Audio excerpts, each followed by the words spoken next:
Climate change is a crisis, we're told. And anyone who's skeptical or raises any questions about the alarm is dismissed. I'm going to bring out 2 people who agree with you, climate skeptic. I'm also going to bring out 96 other scientists.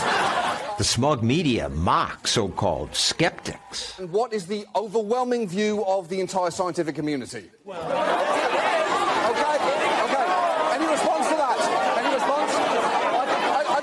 I can't hear you over the weight of scientific evidence.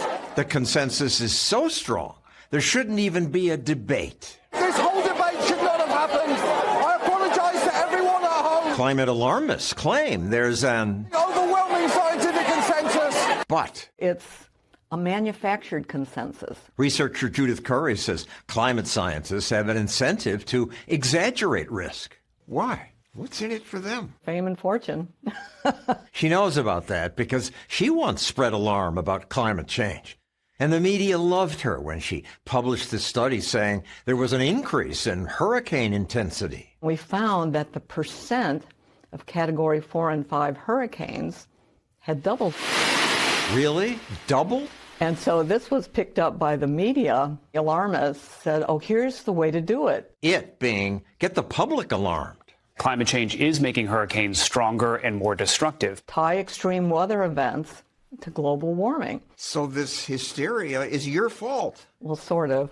Not really. They would have picked up on it anyways. But Curry's more intense hurricanes gave them fuel. I was adopted by the environmental advocacy groups and the alarmists, and I was treated like a rock star. What does that mean, treated like a rock star? Oh, my God. I was flown all over the place to meet with politicians and to give these talks and lots of media attention. But then some researchers pointed out gaps in her research, years with low levels of hurricanes. So like a good scientist, I went in and investigated all that stuff. She realized her critics were right. Part of it was bad data.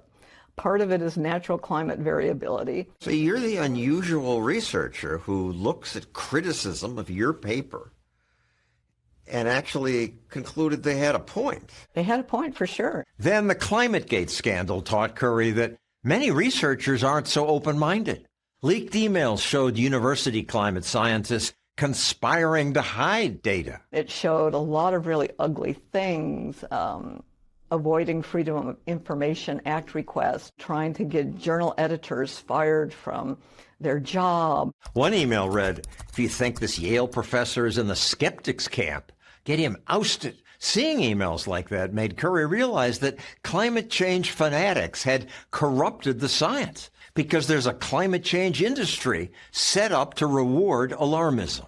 The origins go back to the 1980s and the UN Environmental Program. Some UN officials had a specific agenda. Anti-capitalism, they hated the oil companies, and they seized on the climate change issue as one to move their policies along. The UN created what's called the Intergovernmental Panel on Climate Change. The IPCC wasn't supposed to focus on any benefits of warming. The IPCC's mandate was to look for dangerous human-caused climate change. Obviously, if you're only looking for risk, that's what you'll find. Then the national funding agencies directed all the funding in the field. If you say we're all going to die and we got to spend a ton of money on this, you get funding.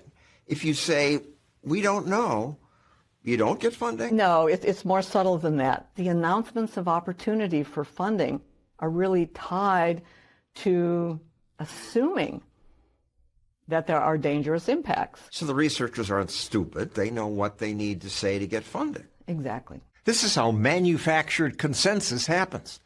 Then, even if a skeptic does get funding, it's harder to publish because journal editors are alarmists. About 10 years ago, the editor of the journal Science, she wrote this political rant about we need to stop emissions now that was published in Science. So what kind of message does that give? Promote the alarming papers and don't even send the other ones out for review. Getting published is crucial to researchers because that's how they advance in academia. If you wanted to advance in your career, like be at a prestigious university, get a big salary, have big laboratory space, get lots of grant fundings, be director of an institute, so there was clearly one path to go. So alarmist researchers control the discussion.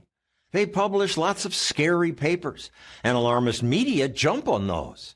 Time magazine says climate is everything.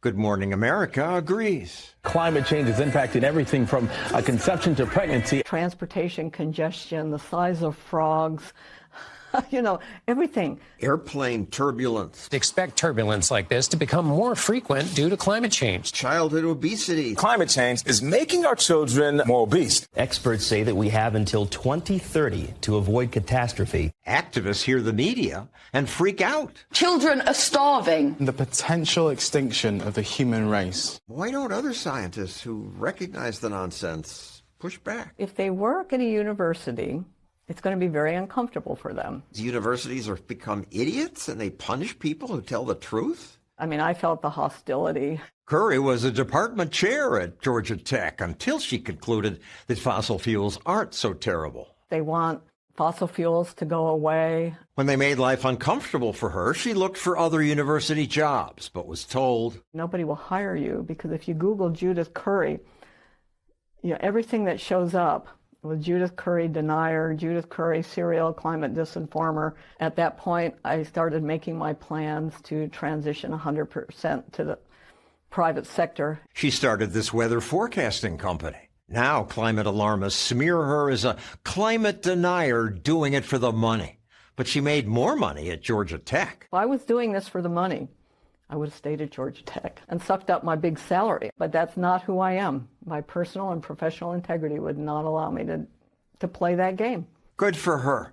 It's unfortunate that many university departments now shut down debate and reward alarmism.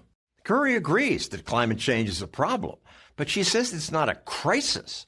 In a few weeks, I'll post our full interview with a more complete discussion about climate and what scientists really agree about.